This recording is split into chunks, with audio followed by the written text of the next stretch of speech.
The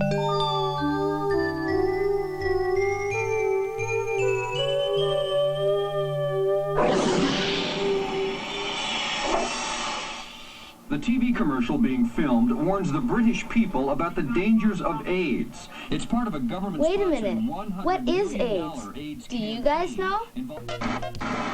I'm Ed the Answer, and I can help you learn what AIDS is and how it affects those who have it. Come into my laboratory and we'll learn all about AIDS.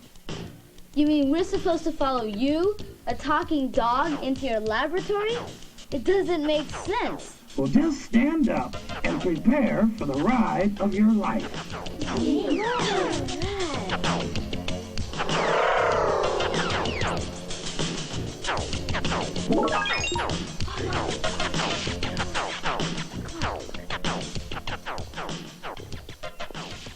Gee, Andy, that was cool.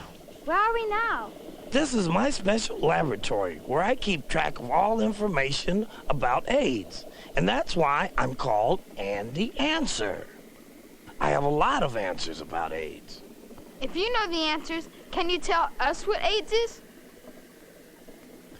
AIDS is a deadly disease that affects many thousands of Americans. People in more than 100 countries have it. At the present time, there is no cure for AIDS, but doctors all around the world are working on finding one. Andy, do any kids have AIDS? Yes, there are children with AIDS, and later you'll meet them and see that they're just like you. But now, I know you've heard a lot about AIDS and are wondering what it is. During your visit here, you're going to meet kids with AIDS, learn what activities spread the AIDS virus, and discover what AIDS really does inside a person's body. But first, we're going to travel to New York City to meet a young girl who has AIDS.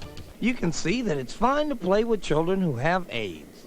But you're probably wondering how Celeste got AIDS. Now, in Celeste's case, she was born with AIDS because her mother had AIDS, which she got from sharing needles. Doctors now know that there are two main activities that can pass the AIDS virus from one person to another. One is by having sex with someone who already has the AIDS virus. Another is by sharing needles. This could occur while people are giving each other tattoos, by being blood brothers, ear piercing, or even by using needles to take drugs that come not from a doctor but are sold on the street. Now, most of you don't have to worry about getting the AIDS virus because you don't share needles and are not ready to have sex. But some of you may have heard some stories about AIDS which are not true. So here's Dr. Roger Peaks from Stanford University to tell us some ways in which you cannot get the AIDS virus. Dr. Peaks? Thanks, Andy. Hi, kids. We're here in my laboratory where we study all about AIDS. And I'm going to tell you some more things about AIDS. Now, I know you've learned a lot about AIDS today. You even met someone who has AIDS. And I want to tell you some of the ways that you cannot get AIDS. Now, you can't get AIDS just by touching someone. You cannot get AIDS by touching, by shaking hands, or by hugging.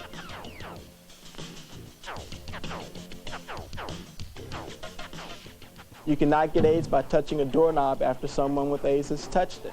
You cannot get AIDS by sharing a desk, sharing a gym locker, or using the same toilet that someone with AIDS has used. Let's pretend you're at a swimming pool and someone with AIDS is swimming in that same pool. You don't have to worry about getting AIDS that way either. You cannot get AIDS by swimming in the same pool with someone who has AIDS. You can't get AIDS by sitting next to someone on the bus who has AIDS. AIDS is very, very hard to get. Now, some people think that you can get AIDS from things like insects or mosquitoes, but it's been proven scientifically that you can't get AIDS that way either. And so, kids, we've learned a lot about AIDS. Back to you, Andy. Thanks, Dr. Peaks. So, kids, you now know that you can't get AIDS by just touching or even hugging a person with the virus. The way AIDS is spread is by having sex with a person who has the virus, or by sharing needles. To understand how AIDS works in the body, we're going to travel inside a person. So hold on, kids. Here we go.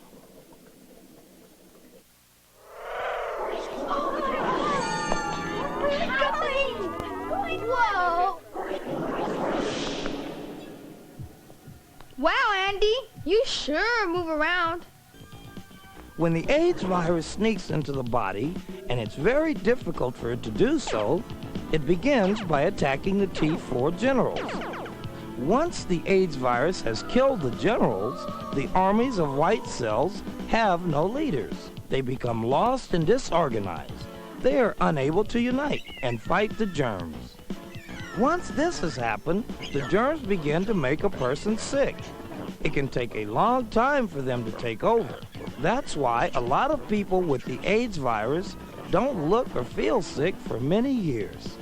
And so we see, it's not the AIDS virus that kills people. The AIDS virus destroys the immune system, leaving the body with no protection against disease. And that's why many people with AIDS become very, very sick and even die. We get the picture. We understand. Now we're going to travel back to my laboratory. Hold on.